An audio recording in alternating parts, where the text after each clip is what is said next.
그래서 너무 감사하고 행복한 복된 안식일입니다. 여러분 감사하십니까? 하나님께서는 때때로 기계를 직접 조작하십니다. 그래서 주의를 집중시키고 우리의 마음을 더 하나님께 드리게 해주시죠. 먼저 오늘 귀한 찬양으로 우리의 마음을 하나님께 돌려주신 우리 찬양팀에게 우리 감사의 마음으로, 우리 축복하는 마음으로 우리 박수 보내주시면 감사하겠습니다. 지난 일요일에 우리 교회 찬양팀장님에게 연락이 왔습니다. 목사님, 이번 주 찬양은 계획되었던 분이 아니라 바뀌었습니다.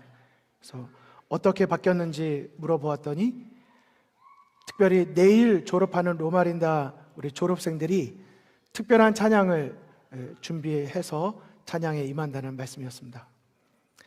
사실 내일이면 이벤트가 있고 졸업식이 있으면 마음이 들뜰 수 있고, 그러면 이 안식일만큼은 좀 육체적으로 쉽게 편하게 예배에 임해보자 이런 마음을 가질 수 있거든요.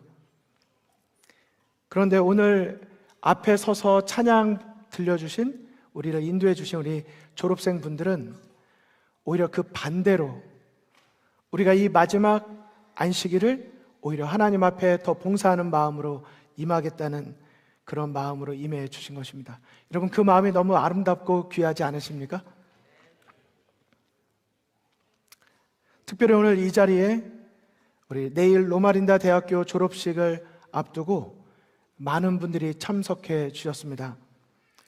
비록 이번이 연휴가 있는 메모리얼 데이가 있는 연휴고 또 내일 졸업식이 있어서 많은 분들이 이동이 있으시지만, 우리 성도님들께서 이렇게 친구들 또 가족들, 그동안 졸업을 위해서 학업에 매진하던 여러분들을 축복하기 위해서 이 자리를 방문해 주신 우리 모든 성도님들 또 가족분들을 진심으로 환영을 드립니다. 하나님께서 우리 모두를 축복해 주시고 또 계속해서 우리 감사의 길로 인도해 주시리라고 믿습니다. 저는 오늘 말씀을 시작하면서 이런 마음으로 임했습니다. 특별히 내일 졸업하시는 분들을 향한 말씀이기도 하지만요, 사실 이 자리에 계신 모든 분들이 다 한 번쯤은 졸업하셨거든요. 우리 모두가 졸업생이라는 마음으로 임하셨으면 좋겠습니다. 우리 작은 어린이도 키덜가든 졸업하셨잖아요. 그죠? 졸업하신 거예요. 초등학교 졸업하신 우리 중고등부 학생들 졸업하신 거예요. 우리 연세가 많으신 장로님들도, 연세가 그렇게 많지는 않으시지만 우리 젊으신 우리 장로님들도 언젠간 졸업을 하셨습니다. 우리가 그 졸업생이라는 마음을 가지고 오늘 이 말씀에 같이 임하셨으면 좋겠습니다. 더불어 아시는 바대로 우리 엘다솜의 임치영 장로님, 특별히 지난주에 피크닉 때도 한 번 자리에 앉지 아니하시고 우리 모두를 위하여 온종일 서서 피크닉이 있을 때마다 우리를 위해서 서서 봉사해 주시던 우리 임치영 장로님의 어머님께서 주님 안에서 지난주에 갑작스럽게 잠드셨습니다. 그래서 우리가 슬픈 마음이 있지만 제가 오전에 임치영 장로님과 문자를 주고 받으면서 1시간 전에 드려진 국어부의 설교 예배로 우리 위로 방문 예배를 대신하였습니다. 그래서 우리 엘다솜의 성도님들도 우리 예배가 마쳐지고 오늘 시간이 있으실 때 국어부 안식일 설교 예배로 우리 임치영 장로님에게 함께 위로 방문 예배에 참여해 주시고, 오늘은 이 시간에는 우리가 장로님에 대한 우리 위로의 마음과 더불어서 소망의 마음을 더 굳게 붙잡고 우리가 이 시간 말씀의 은혜를 함께 나누기를 원합니다. 여러분, 오늘 찬양 앞에서 부르신 청년들을 보실 때 어떤 마음이 드셨습니까? 우리 특별히 부모님들, 한국에 계셨든지 다른 먼 곳에 계셨던 부모님들은 굉장히 뿌듯한 마음도 드셨을 거고요. 졸업생들이 다 나올 수는 없어서 우리 대표에서 올라왔지만 이곳에 서지 아니한 여러 졸업생들의 우리 부모님들, 또 정말 마음에 흐뭇한 마음도 있으시리라 생각이 됩니다. 저에게도 여러 복잡한 마음들이 듭니다. 분명히 대학교 신입생 1학년 들어왔을 때 우리 지금 일단 눈앞에 하은이가 보이니까요. 참 정말 프레시맨의 그 신선함이 있었는데 지금은 더 신선해지셨어요. 미소가 더 밝아지고 그의 섬김이 더 성숙해졌습니다. 마찬가지예요. 여기 있는 모든 졸업생들 다 마찬가지입니다. 여러분들은 목사님이 여러 가지로 바쁘니까, 어제는 제가 그런 말을 들었어요. 세상에서 제일 바쁜 사람 장영기 목사님이라고. 그렇진 않아요. 그런데요, 이 단에 서면 누가 오늘 오셨는지, 지금 졸고 계신지, 핸드폰 하시는지 다 보이는 것처럼 여러분들을 볼 때마다 여러분들의 지난날의 모습이 다 보입니다. 그리고 하나님이 어떻게 인도하셨는지가 보여요. 또 여러분들을 위하여 부모님들의 기도가 어떠하였는지를 생각해 보게 됩니다. 더불어 저는 졸업생분들을 보면 여러분들이 여기에 이렇게 졸업하시기까지 엘다솜의 장로님들과 집사님들이 어떠한 헌신과 사랑으로 기도하며 여러분들을 위해 돌보셨는지도 보입니다. 우리 이 시간, 그것이 우리 모두에게 함께 보이는 이 시간이 되었으면 정말 좋겠습니다. 오늘 부른 찬미가 무엇이었습니까? 은혜라는 곡이었어요. 또요? 나의 하나님이었습니다. 오늘 여러분께서 부르신 찬양은 하나님을 향한 여러분의 고백이기도 하지만 또 하나님께 대한 여러분들의 감사가 있는 줄로 믿습니다. 가사 하나하나가 다 응답받는 우리의 기도가 되었으면 정말 좋겠습니다. 그런 의미에서 저는 하나님의 말씀을 이 시간 먼저 한 구절을 같이 보기를 원합니다. 오늘 파워포인트가 없는데, 왜냐하면 지난주 안식일에 담임 목사님께서 설교하시면서 말씀에 집중하기 위해서 파워포인트를 안 쓰신다고 말씀하셨는데, 바로 그 다음 주에 제가 파워포인트를 쓰면 이게 도리에 좀 어긋납니다. 저도 담임 목사님의 모범과 교훈을 따라서 오늘은 다 같이 핸드폰 성경절을 같이 펴보시도록 하겠습니다. 성경책 있으면 직접 펴주십시오. 고린도전서 3장 6절부터 있는 말씀입니다. 다 같이 펴시겠습니다. 제가 읽도록 하겠습니다. 고린도전서 3장 6절부터 8절에 있는 말씀입니다. 나는 심었고 아볼로는 물을 주었으되 오직 하나님은 자라나게 하셨나니, 그런즉 심는 이나 물 주는 이는 아무것도 아니로되 오직 자라나게 하시는 하나님 뿐이시니라. 심는 이와 물 주는 이가 일반이나 각각 자기의 일하는 대로 자기의 상을 받으리라. 아멘이십니까? 특별히 7절에 있는 말씀을 기억하시기를 바랍니다. 심는 이나 물 주는 이는 아무것도 아니로되 오직 자라나게 하시는 분은 하나님이시니라. 여러분은 졸업의 의미가 무엇이라고 생각하십니까? 우리 한 번쯤은 다 졸업해 보셨으니까요. 졸업의 의미가 무엇이라고 생각하십니까? 혹시 해방이라고 생각하시는 분 계십니까? 최근에 금요일 설교를 엘다솜에서 들으신 분들은 좀 아시겠지만, 최근 제가 많이 늙고 수명이 줄어든 것 같습니다. 왜냐하면 앤드류스 대학교 세미나리를 입학한 뒤로 아직 졸업하지 못한 저는 아직도 학업 가운데 있는데 4월달 마지막 파이널 테스트를 보는데 목회하면서 공부까지 하는 일이 너무나도 힘든 것입니다. 정말 너무 어려웠어요. 기한은 됐고 패스는 해야 되겠고 공부할 시간은 없고 시험은 봐야 되겠고 이것이 막 몰려오기 시작하니까 너무나도 힘든 것입니다. 하지만 굳은 마음, 한국인의 의지를 가지고 4개월짜리 분량을 4일 만에 끝내면서 우수하진 못한 성적이지만 B-, 괜찮지 않나요? 박수까지는 아닙니다. 사실 제 인생의 B-는 사치죠. 나름대로는 시험을 보고 합격을 했는데, 그때 내일이면 시험이고 조금 뒤면 시험인데 아직까지 범위를 다 공부하지 못한 제 마음이요, 빨리 졸업하고 싶다는 생각이 너무나도 드는 것입니다. 그리고 저에게는 해방되고 싶은 거예요, 여기에서. 근데 현실은 입학한 지 7년이 됐는데 아직도 3년 정도를 더 해야지만 세미나리를 졸업할 수가 있어요. 2과목씩 1년에 2번씩 들어도 30학점을 끝내려면 저에게는 아직 3년이라는 시간이 남은 것입니다. 그 졸업생분들 보면 너무 부러운 거예요. 하지만 가만히 생각해 보니까 졸업의 의미는 해방이 아니더라고요. 나는 거기서 졸업하고 끝났는 줄 알았지만 여전히 내 인생은 그것으로 인생 졸업이 아닌 것입니다. 내 인생에는 여전히 또 다른 시작과 또 다른 출발이 기다리고 있는 거예요. 나는 여전히 거쳐야 될 시험이 또 있는 것입니다. 영적인 의미에선 더 그렇습니다. 우리의 삶은 언제나 학교입니다. 어디에선간 계속해서 배울 것이 있고 여전히 나는 그 시험을 이겨내야 될 것이 있는 것입니다. 그 사실을 잊지 마시기를 간절히 바랍니다. 그런 의미에서 저는 졸업은 다시 처음부터라고 생각합니다.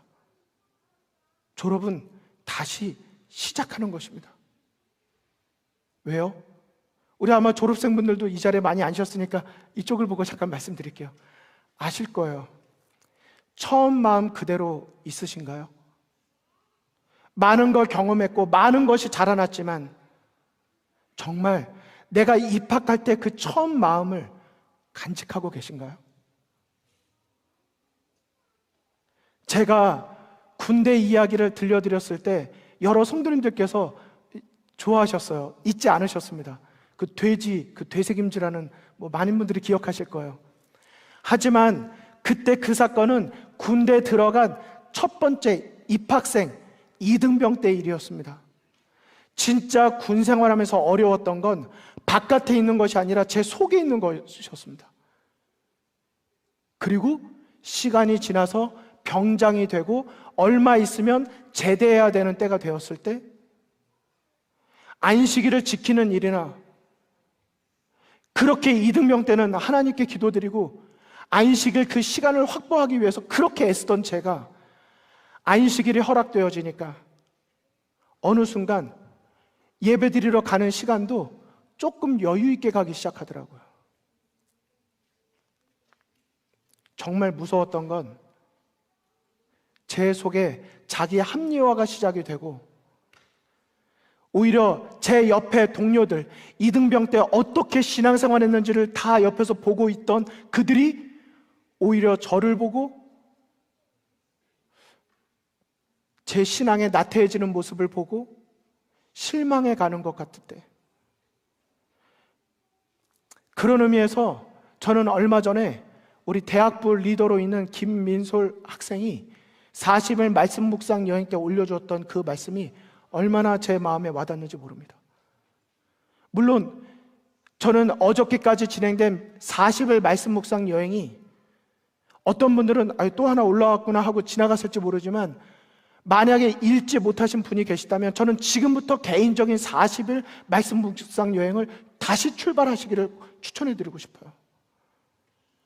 말씀을 읽을 때마다 지금까지 제 설교를 들으시면서 저를 통한 하나님께서 역사는 하셨겠지만 저의 설교가 얼마나 부족했는지를 느끼고 우리 엘더섬에 얼마나 많은 설교자가 있는지를 깨달으면서 하나님께 감사한 마음이 많이 들었습니다. 그런데 우리 모든 성도님들께서 이 40일 말씀 묵상 여행에서 그 한 학생이 고백했던 것처럼 우리의 신앙은 계속해서 자라나야 되는데 자라나기보다는 자꾸만 변질되고 타협하고 합리화하는 우리들의 신앙의 모습이 있지 않았는가 돌아보게 되는 것입니다. 제가 40일 말씀 묵상 여행을 어저께 마치면서 우리 성도님들께 묵상한 말씀을 오늘 졸업생들, 특별히 앞으로 여러 가지로 인생의 졸업을 앞두고 있는 우리 모든 성도님들에게 세 가지 메시지를 드리고 싶었습니다. 여러분, 질문 드릴게요. 어저께 요한복음이 마쳤는데 몇 장으로 끝났는지 아십니까? 21장으로 끝났습니다. 요한복음 21장으로 끝난 그 1장, 21장 마지막 장의 내용을 쓴 요한의 호칭이 뭔지 아십니까? 사랑의 사도 요한입니다. 근데 사랑의 사도 요한이 가장 마지막에서 한 말, 기록한 글, 우리로 따지면 유언이라고 하죠. 유언. 내 인생의 마지막에서 하는 말, 유언처럼 한 요한복음 21장의 주제가 무엇이었을까? 어저께 말씀 묵상에도 조금 올려서 말씀을 기록했지만 요한은 자신을 예수님의 사랑하시던 그 제자라고 말을 합니다.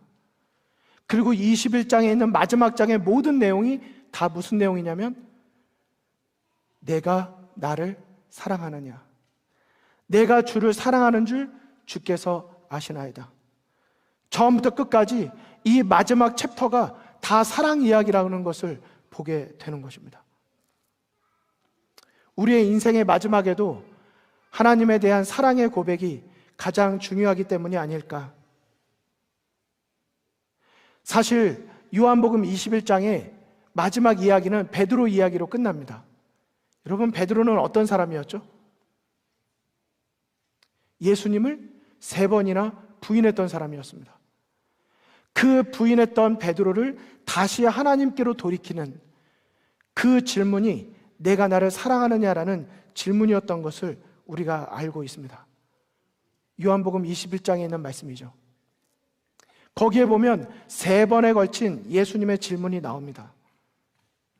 그 질문 가운데 우리가 21장에 기록된 3가지 교훈이 나와 있는 것입니다. 먼저는 21장 2절에 있는 말씀입니다. 우리 다 함께 성경을 보실까요? 요한복음 21장 2절입니다. 여러분, 거기에 보면 요한이 자신을 가리켜 무엇이라고 기록하는지 보실 수 있습니다. 뭐라고 기록되어 있죠? 요한은 자신의 이름을 기록하지 않고 세베대의 아들들이라고 기록합니다. 세베대의 아들들. 만약에 우리가 성경을 기록한다면 내 이름 석자를 좀 더 구체적으로 정확하게 넣고 싶었을 거예요. 근데 요한은 그렇게 하지 않습니다. 요한은 자기의 이름을 감추고 세베대의 아들들이라고 기록합니다. 그 외에 다른 2 구절에서도 요한은 자기의 이름을 기록하지 않습니다. 그리고 그곳에 이렇게 기록합니다. 예수의 사랑하시는 그 제자. 저는 요한복음 21장 가운데 있는 3가지 교훈 가운데 첫 번째 교훈, 이렇게 말씀을 드리고 싶습니다. 앞으로 졸업을 하고 살아가실 때 요한처럼 겸손한 마음으로 항상 생애하시기를 간절히 바랍니다. 겸손함을 가장 소중하게 여기시기를 간절히 바랍니다. 겸손함은 배우고자 하는 마음입니다. 겸손함은 자기를 드러내지 않는 것입니다. 지난주까지 교회여 일어나라라고 우리가 시리즈 말씀을 증거했는데요. 교회여 일어나라의 마지막 주제, 그리고 그 가사 가운데 있는 가장 소중한 메시지가 무엇이었습니까? 세상이 주를 보도록이라고 했습니다. 세상이 나를 보게 하는 것이 아니라 세상이 주님을 보게 하는 것입니다. 우리 졸업생분들의 삶이 내가 아닌 나를 인도하신 주님을 보게 하는 그런 생애가 되시기를 간절히 바랍니다. 그런 생애는 겸손함을 갖지 아니하면 이룰 수 없는 것입니다. 저는 지지난주에 세상이 주님을 보게 하는 것 말씀을 드리면서 자기의 기념비를 세울 것이 아니라 하나님의 기념비를 세우자고 야곱 같은 삶을 살자고 말씀을 드렸습니다. 변은 익을수록 고개를 숙인다는 한국의 속담이 있습니다. 부탁을 드립니다. 신입생 때 들어왔을 때 하나님 앞에 머리를 조아리며 내 생애를 인도해 달라고 기도했던 여러분들의 마음이 졸업을 할 때에는 더욱더 내 인생의 새로운 출발 앞에서 하나님 앞에 더 겸손히 기도드리게 되시기를 간절히 바랍니다. 오늘 결혼 세미나가 있습니다. 각기 다른 사정이 다 있으시리라 생각합니다. 그러나 저는 여러분에게 질문을 드리고 싶어요. 얼마나 결혼에 대해서 배우고 결혼하셨습니까? 내 인생의 가장 중요한 문제가 결혼이라면 그 결혼을 위해서 얼마나 준비되고 배우고 임하셨습니까? 사실 결혼도 배워가는 하나의 학교입니다. 완전한 사람들이 만난 곳이 가정이 아니고, 가정은 하나님을 닮아가고 배워가는, 내 자신을 깎이우고 실천해가는 하나의 학교입니다. 학생이 배우려고 하는 마음을 잊어버리면 더 이상 학교에 다닐 이유가 없습니다. 저는 청년의 때에 결혼에 대해서 더 많이 배워야 한다고 생각합니다. 오늘 대화와 소통이라는 주제인데요, 이건 모든 인간 관계의 기초이기도 하고 우리 모두에게 있어서 가장 소중한 것입니다. 정말 한국에서는 모시고 싶어도 정말 모실 수 없는 분이 오늘 이 자리에 함께 계세요. 이거는 은혜라고 생각합니다. 오늘 오후에 각자 여러 가지 스케줄이 있으셨겠지만 오늘 저녁 식사까지 제공됩니다. 우리 자녀분들을 위해 축복하러 오신 우리 부모님들도 다 초대합니다. 지금이라도 내가 내 인생과 내 미래와 가정과 사회생활에 있어서 정말 준비되어야 된다는 생각이 드신다면 오늘 3시에 있는 친교실의 가정 세미나에 꼭 참여하시기를 바랍니다. 하지만 제가 사업 홍보를 드리는 것이 아닙니다. 엘더솜에 있는 모든 부부들, 우리 미래를 위한 모든 커플들, 배우고자 하는 마음을 정말 꼭 가져주시기를 간절히 바랍니다.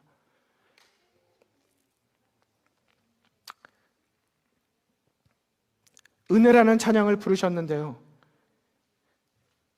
그 찬양은 정말 앞으로 잊지 않는 주제가가 되었으면 좋겠습니다. 모든 것이 은혜라는 것, 그것을 고백할 수 있는 사람은 진정으로 겸손한 삶을 사는 사람일 것입니다. 당연한 것 아니라 은혜라는 그 고백, 여러분, 내 감정에서 나오는 찬양이 아니라 하나님을 향한 내 믿음의 고백이 되시기를 간절히 바랍니다.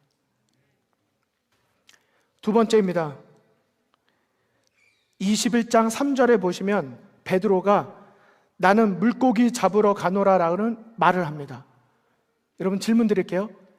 요한복음 21장 3절에 베드로가 나는 물고기를 잡으러 간다는 말이 사람 낚는 어부가 아니라 나는 실망했기 때문에 이제 예수님을 따르지 않고 이 물고기를 잡으러 가겠다, 이런 뜻일까요?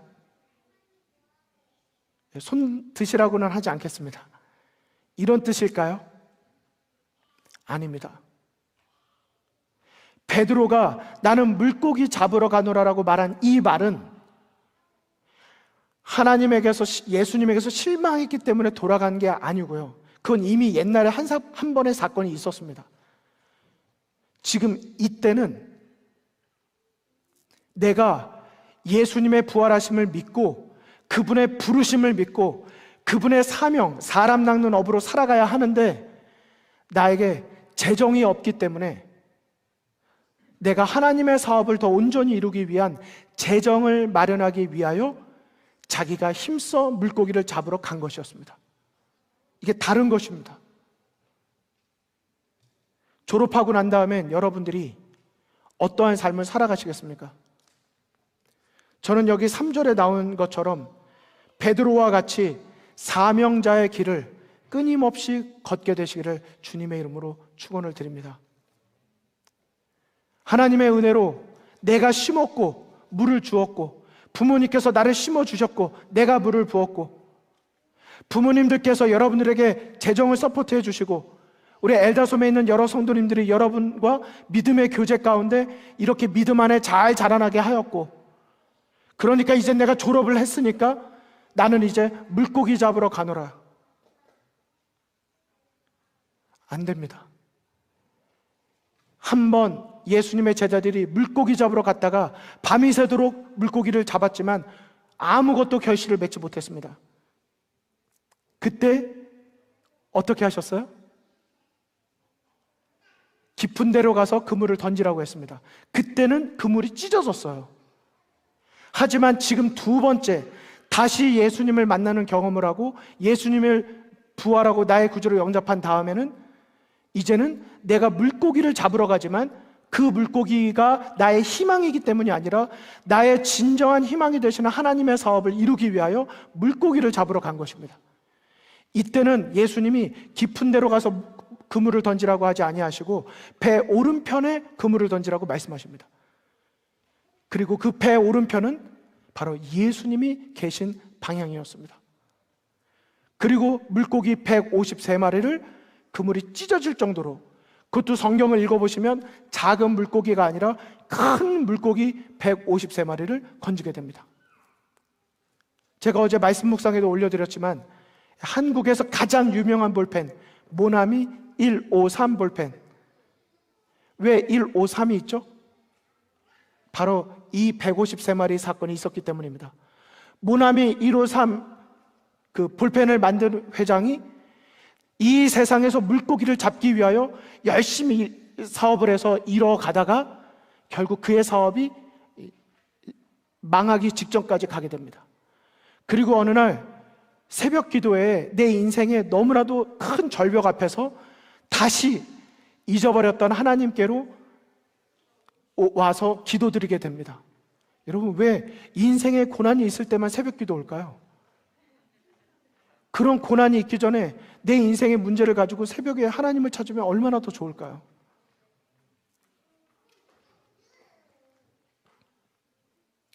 예수님을 맞았는데, 새벽 기도회를 갔는데 그날 설교가 요한복음 21장 153 볼펜 이야기였습니다.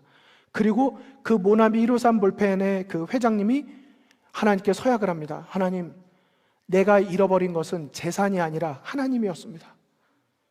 나는 이제 다시 하나님을 찾겠습니다. 그래서 그분은 주의를 지키는 분이었습니다. 아직 안식일 진리를 모르시는 분이었어요. 그래서 일요일날 예배드리던, 나름대로는 안식일을 기억하여 거룩히 지킨다는 넷째 계명에 충실하지 못하고 사업 때문에 바쁘다는 핑계로 교회 가지 못하던 그분이 이제는 철저하게 신앙의 원칙을 최우선에 두고 신앙생활을 하면서 사업을 다시 전개해 갑니다. 그리고 그 사업이 대박이 나요. 그 이름이 바로 모나미 153 볼펜입니다. 저는 이 자리에 졸업하는 여러분들에게 말씀을 드립니다. 꼭 하나님 앞에서 사람 낚는 어부가 되시기를 간절히 바랍니다. 사명자의 길을 끝까지 걸어가시기를 간절히 바랍니다. 하나님의 인도하심만 바라보지 마시고 하나님의 부르심도 기억하시기를 간절히 바랍니다. 엘다솜은 이곳에서 많은 분들을 잘 양육하기를 원하고 이곳에서 한 믿음의 형제가 되기를 원하지만 우리는 하나님의 보내심을 잊지 않는 공동체입니다. 하나님이 여러분을 어디로 인도하시든지 하나님을 따라가는 믿음 갖게 되시기를 간절히 바랍니다. 마지막 세 번째 말씀을 드립니다. 아까 첫 번째 사건에서는 깊은 데로 가서 그물을 던졌는데 이 요한복음 21장에서는 어디로 던졌다 그랬죠? 오른쪽에다가 던졌다고 했습니다. 오른쪽이 어느 쪽이라고 그랬죠? 물고기를 낚는 쪽에서 예수님이 계신 쪽이 바로 오른쪽이었다고 말씀을 드렸습니다. 4절에 보면 예수님이 그들 가운데 와 계셨음에도 불구하고 예수님을 알아보지 못합니다. 5절에 예수님께서 물으세요. 너에게 고기가 있느냐? 물으십니다. 그러자 없나이다 라고 말합니다. 여러분, 사업을 하고 인생을 살아가시다 보면 내 계획대로 인생이 되지 않는다는 것을 깨닫게 되실 것입니다. 그때 그리고 내 인생의 결정적인 선택의 순간이 오셨을 때 여러분 꼭 내 생각과 경험의 편에 서지 마시고 예수님의 말씀의 편에 서게 되시기를 간절히 바랍니다. 아까 제가 군대 이야기 잠깐 드린 것처럼 진짜 무서운 적은 바깥에 있는 것이 아니라 내 속에 있고, 그것은 어느 날 갑작스럽게 대단하게 공격해 오는 것이 아니라 내 신앙의 원칙에서 조금씩 타협해 갈 때마다 나도 모르는 사이에 전체가 허물어져 있다는 것을 알게 되실 것입니다. 대학 생활하시는 동안에 듣고 만나신 하나님과 성경의 진리의 말씀들이 여러분 신앙생활에 결코 흔들리지 않는 굳건한 울타리가 되기를 간절히 소망합니다. 여러분들에게 예수님은 묻기를 원하십니다. 내가 나를 사랑하느냐? 여러분 아시죠? 예수님께서 베드로에게 처음 2번 물으신 내가 나를 사랑하느냐의 사랑은 아가파오라고 하는 헬라어, 제가 이번에 너무나도 한 학기 동안 배운 확실한 그 헬라어 아가파오, 이 뜻은 베드로가 대답했던 내가 주를 사랑합니다라의 그 필레오랑 차이가 있는데, 이 아가파오의 뜻은 감정적인 사랑, 친구 간의 사랑이 아니라 그걸 넘어서서 원칙에 지배되는 사랑을 말합니다. 변하지 않는 한결같이 지켜지는 사랑입니다. 그러므로 사랑하는 성도 여러분, 오늘 하나님의 말씀의 원칙에 굳게 선 그런 사랑으로 하나님을 사랑해가는 신앙생활을 계속해서 살아가시고, 하나님께서 어디로 부르시든지 그 부르신 곳에서 예배하는 자가 되며 안식일과 하나님의 사랑을, 진리를 이 세상에 증거하는 우리 모두가 되시기를 간절히 바랍니다. 저는 말씀을 마치면서 축복 선언문 이사야서 43장 19절을 읽어드리고 싶습니다. 이사야 43장 19절. 보라, 내가 새 일을 행하리니 이제 나타날 것이라. 너희가 그것을 알지 못하겠느냐? 정령이 내가 광야의 길과 사막의 강을 내리라. 사막의 길을 내시고 사막의 강을 내시고 광야의 길을 내시는 하나님께서 이제 여러분들을 위하여 새 일을 행해 주시기를 간절히 바랍니다. 여러분, 이 세상에 있다가 없어질 것에 희망을 두지 마시고 영원히 한결같으신 하나님을 향하여 여러분의 희망을 하나님의 약속의 말씀에 두고 믿음으로 살아가시기를 간절히 바랍니다. 이제 부르실 내가 주인 삼은 이라는 이 고백, 내가 주인 삼은 모든 것 내려놓고 사랑했던 모든 것 내려놓고 주님만 사랑해, 이 고백이 오늘 마치는 찬양이 아니라 오늘부터 여러분께서 하나님을 향하여 끊임없이 드리는 여러분들의 영원한 하나님을 향한 고백이 되기를 간절히 바라고, 우리 엘더서 모든 성도님들도 졸업생들 뿐만 아니라 내 삶의 진정한 주인이 누구신지 오늘 이 고백을 통하여 하나님 앞에 기도드리시면서 우리 계속해서 믿음의 행진 이어나가시기를 간절히 바라며 말씀을 마치겠습니다.